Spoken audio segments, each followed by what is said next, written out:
What?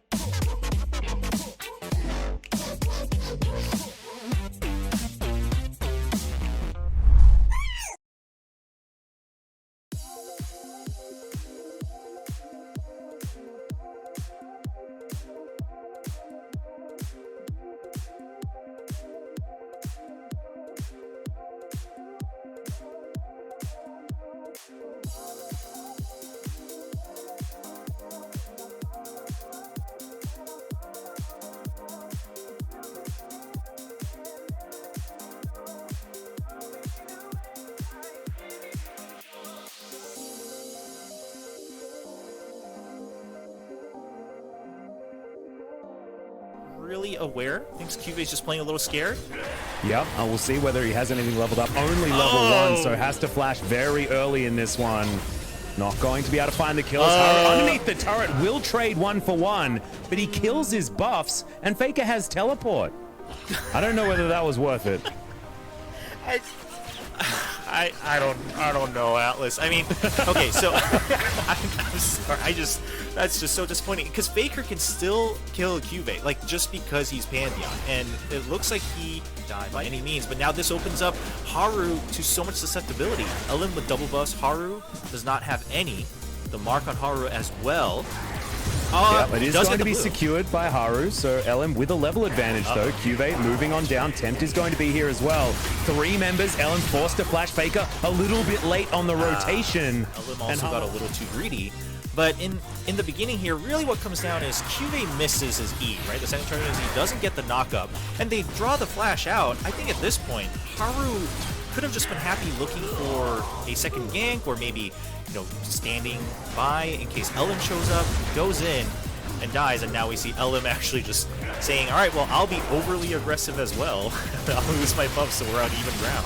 Yeah, it's almost like a gentleman's agreement or something like that. But going for that play is actually... So as long as Haru doesn't steal this one away, he is moving up very, very quickly and will have the smite. But Faker secures it, now has to try and get out, has flash available as LM might be jumping into this pit to try and help out, but no. Not going to, as Faker holds onto the flash for a really long time, as Shelly in fact gets angry at QV. But Kanna's got the rotation over, and Effort is here in position. And it all looks like it was planned by T1 as they now pick up control. There's the flash forward with the dredge line as QV is in trouble. He picked up the order. Cycle his summoner spells. Just adorable. I love that. I love it. We're seeing that replay again. I mean, I think the most important part here was the baiting in. When QV gets caught out, he thinks, all right, well, I stole Orin's ult. We might be able to turn things around, but suddenly it's 4, and then actually they don't see Teddy until much later. Silas's little pet there as Dredgeline going to go wide. Hen's not too worried about it, but Effort's still moving forward. In comes Faker. They find Zenit, but great black shield. They're backing off, but we see the teleport coming in as well from Kanna. Yep, it's not going to be the steal as Alan tried to dance of arrows himself over there, but there's the Ornhorn going to be blocked by a fantastic pillar as Tempt is going to fall down as well. A lot of damage available from Zenit though, as Faker down relatively low. Haru is going to be able to escape. Ellen on this Kindred. As you got T1 looking to try and set up this trap for Tempt. He's going to move too far forward. Shifting Sands gets him out of there, and Effort looking free. Because it's not much of a front line on the side of Hanwha. So that's going to be the difference in how that plays. Yep, Haru in trouble. The mark has been set up. Good knock up there, but not going to be answered as Faker makes his way in. But slightly off kilter here from T1 as Faker deep into the back line.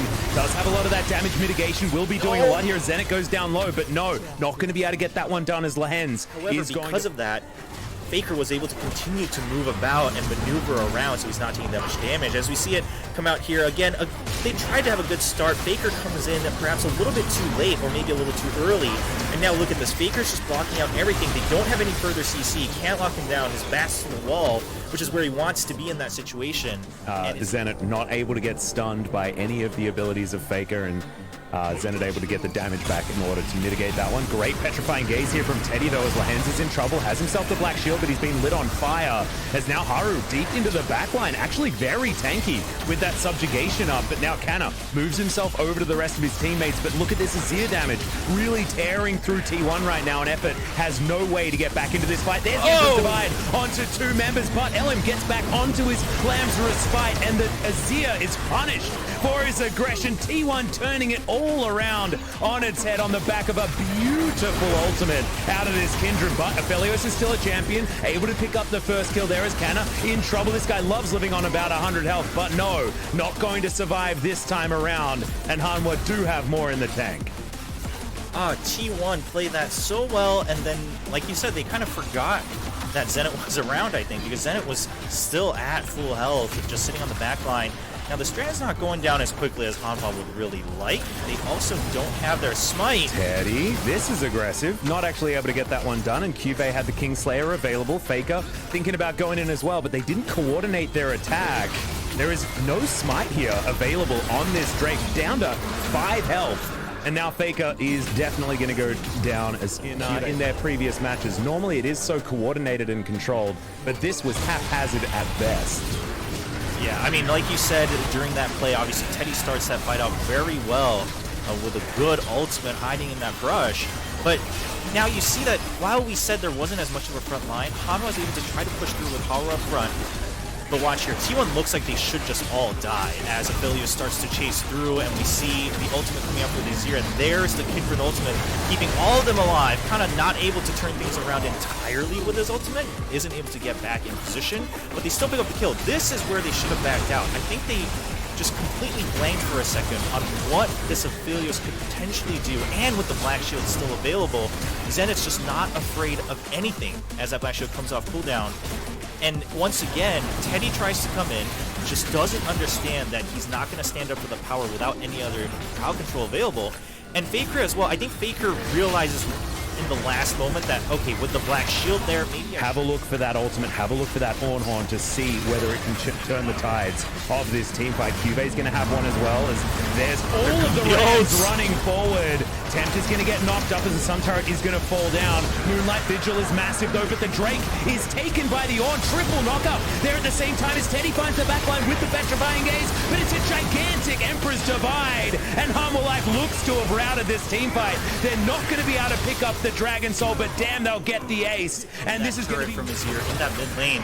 And as they're funneling in, obviously you saw the double ultimates coming in from Ornn. Both hit slightly well, obviously a little bit better from QV just straight down the line. But we look at this, Faker jumps in, isn't able to really help him much, kind of does secure the Drake. Teddy's now full health, looking for that Petrifying Gaze, gets it, but look at Zenit. Zenit was supposed to die in that fight and just continues to survive, flashes out, has the protection, and the extra Black Shield allows for another kill participation before he finally goes down. And for nothing of that nature, they just want more CC in the beginning, as we see Teddy. Yep, Emperor's Divide, the snake is going to get popped, Tempt down relative.